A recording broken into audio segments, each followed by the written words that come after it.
Again, we are going to continue the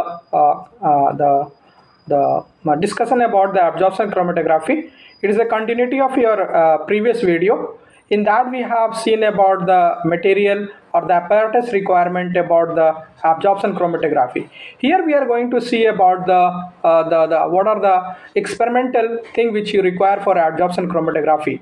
So look at here, when you have to discuss about the adsorption chromatography, you need to take a clean and dry chromatography jar. When we talk about the jar of chromatography, when you are doing handling with a column chromatography, you need a column to pack the stationary phase, and when you are handling with the TLC, you need to have a beaker in which you have to pour the solvent system under which the separation will take place. And to make sure the environment in the jar is saturated with the solvent vapor, and the science of environment of the solvent within the jar will be discussed in the coming video, why there should be the equal environment throughout the jar when the separation is taking place, right? Add the mobile phase to the jar and close it and maintain the equilibrium, right? So why the maintain of equilibrium is important, and if not the if the equilibrium is not maintained, how does the separation of a compound may be affected? So all this we will see in the all we will see about when we individually discuss about the column the TLC and the paper chromatography. If there is no proper environment or when there is no equilibrium attended, how does the separation is getting affected and what lead it to? And after this we will see about the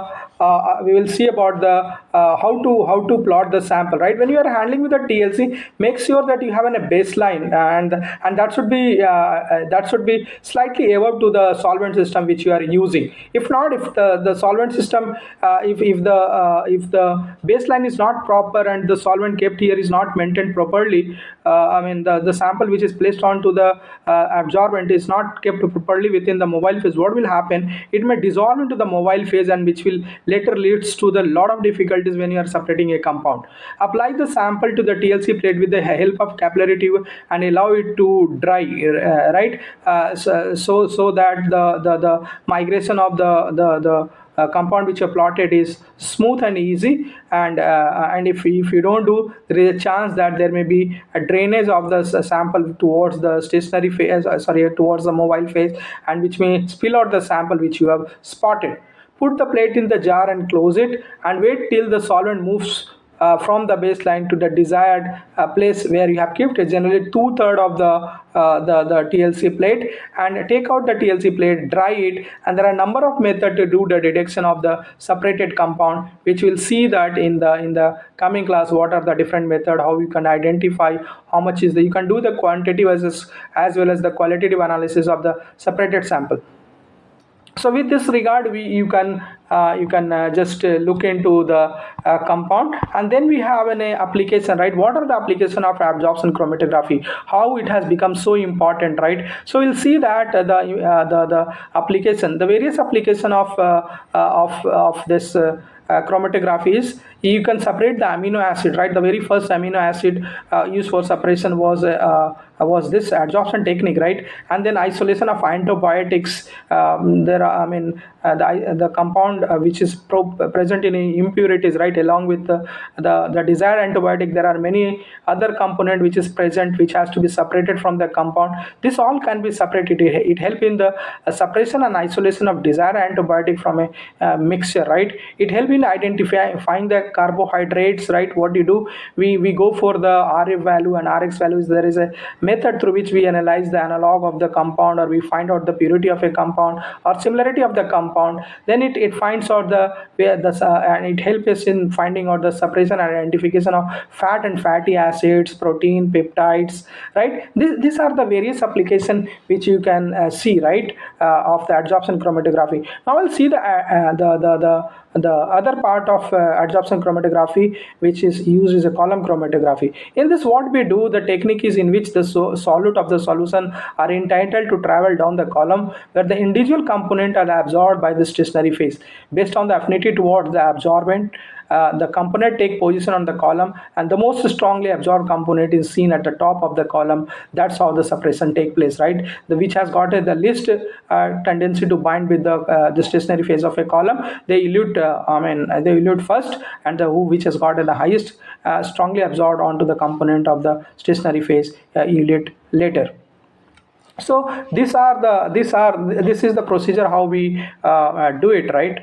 And then let us see what is the advantage, right? We have seen the application, now we'll see the advantage, that the very fact advantage of column chromatography, a fast technique. It doesn't require a lot of time, in spite the column is one of the time taking, right? But when you look into the TLC, is one of the fastest technique through which you can identify and you can know about the mixture of a compound. You can find out how many mixtures are present and there, what are the solvent system design can it help you in designing the solvent system for the separation of a compound, right? And it's susceptible method, right? It gives you a lot of confidence in designing the solvent system and choosing a stationary phase. It is very accurate in result.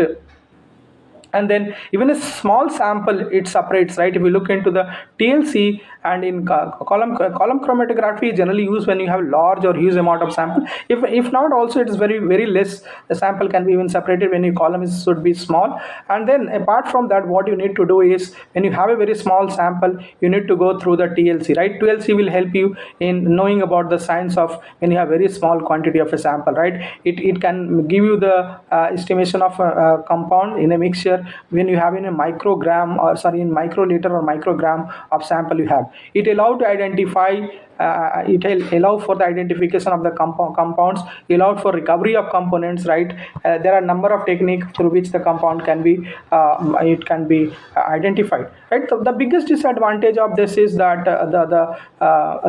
the compound failed to detect the compound when it is isomeric and enantiomeric in nature, right? But we have now a chiral column, right, through which you can find out the isomeric and enantiomeric compound, right? But this is the disadvantage for the recent technique which we are going to deal in this chapter, right? Column chromatography cannot help you in identifying the isomeric mixture and isomeric mixtures, right? The physical separation technique unable to identify and distinguish between chiral molecule, right? But the science has taken so developed that you can differentiate between chiral molecule and achiral molecule nowadays using column chromatography, provided you have to a modern science technique like HPLC and all that, where the stationary phase could be made of achiral compound or a chiral nature of stationary phase. Identifying specific compound after the separation from mixture require their RA value, means you require a pure compound to identify what could be the RA value, because as the solvent system changes, the chances of RA value is also changes, right? So I mean, if until unless you don't have a pure compound, you cannot compare the RA value, right? The TLC applies to only to non-volatile compound, that limits its use, right? And the thickness or coating of absorbent plate is not uniform. If extra large spot of a compound are formed in the separation compound, they may overlap with RA value, right? So these are the few disadvantages which this the adsorption chromatography have.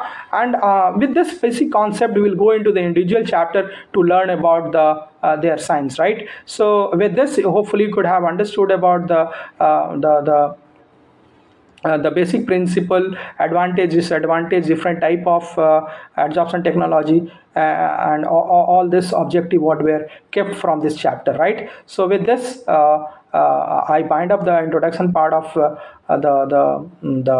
adsorption chromatography. In next video, we'll directly come to the individual chapter, right? Thank you and take care.